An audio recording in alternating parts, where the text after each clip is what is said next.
Ku ssaawa 3 ez'okumakya omubiri gwe yaliko omulamuzi Profesa George Kanyeihamba kutuusiddwa ku kkanisa y'abatukuvu bonna e Nakasero okusobola okusabirwa mu butongole ng'enteekateeka eno yatandise na kuganzika bimuli ku ssanduuke.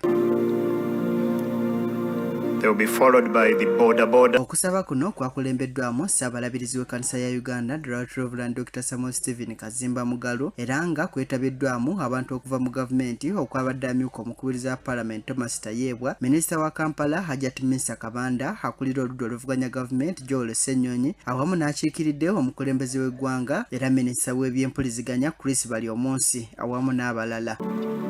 Bw'abadde abuulira Ssaabalabirizi Kazimba ategeezezza ng'eggwanga bwe lyaviiriddwako omuntu aligasizza mu bintu eby'enjawulo okuli eby'amateeka, ebyenjigiriza awamu n'ebirala. It is believed that he did a lot of work in drafting the Constitution of 1995.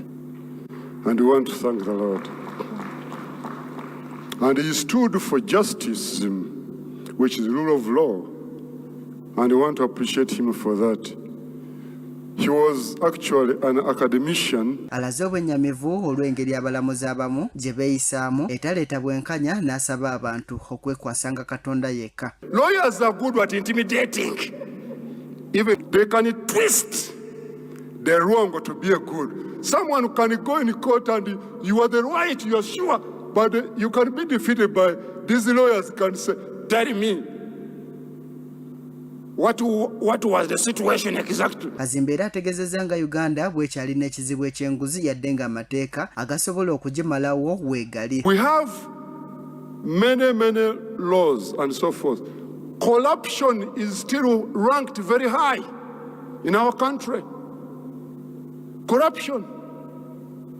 The only challenge I have is that we talk about it. But the implementation is a challenge. Bw'atyo asabye abantu obutamalibwamu byansi ne mu kaseera ke tulimu ak'ebyobufuzi. Uganda was created before we are born. Actually, God knew your end before you knew your beginning. So we are created. Let us do what we are supposed to. Even in politics, let us do the right thing, so that we can definitely keep our country. Let us ensure there is no politics of violence. Mukyala w'omugenzi Kanyeihamba, Susan Kanyeihamba ategeezezza nga bw'abadde yeenyumiriza mu bwabwe olw'ebyo by'akoze era n'asiima bonna abamubeereddewo mu kaseera kano. In an effort to help young people, ejirizeho kuba eyo foundation egezeho kuba neyamba abantu abato into education and learning. Akulira essiga eddamuzi Alfonso Winyidolo ategeezezza nga ono bwe yagatta ekinene ku ssiga lino olw'obukugu bwe yayolesa era bwe yakozesanga wakati mu mulimu guno. Was his understanding of the law. Many people do understand the law, but also his understanding and rendering the language of the law. That's where he was superb.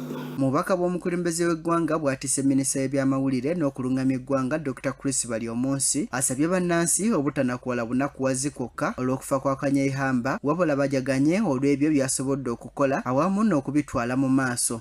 Kanyeihamba, but we are also celebrating his great legacy, which must be carried forward by his children, grandchildren, and his former students. Onategeeza nga omukulembeze eggwanga bw'awaddeyo obukadde 10 okuyambako mu maziika gano awamu n'okumuwa okuziika okw'ekitiibwa. Akulira oludda oluvuganya gavumenti Joel Ssenyonyi awamu ne Miriam Matembe omulwanirizi w'eddembe ly'obuntu omugenzi Kanyeihamba bamwogeddeko bwe bati. Nga tannafa yalimu ennyamivu kubanga ssemateeka eno gye baakola ye ne banne yagenda eyonoonebwa ne bajjamu ekkomo okulembeze term limits ne bajjamu ekkomo myaka egirimiti n'ebirala. Ekintu ekyo kyamuluma nnyo. Olaba nti Kanyeihamba n'omubulwadde na buli kimu kyonna obwongo bwe bwasigala nga bukola. Bwasigala nga bukola ye teyakuwanga Katonda yasigala naye. Nze ekigambo kya Katonda ekigamba ngu he stands with the righteous and the just. Nkubuulire Katonda tayinza kukuvaako. Omugenzi George Kanyeihamba waakuziikibwa olunaku olw'enkya mu maka ge agasangibwa e Buziga. Nze Charles Katamba ku Uganda TV agaguddewa.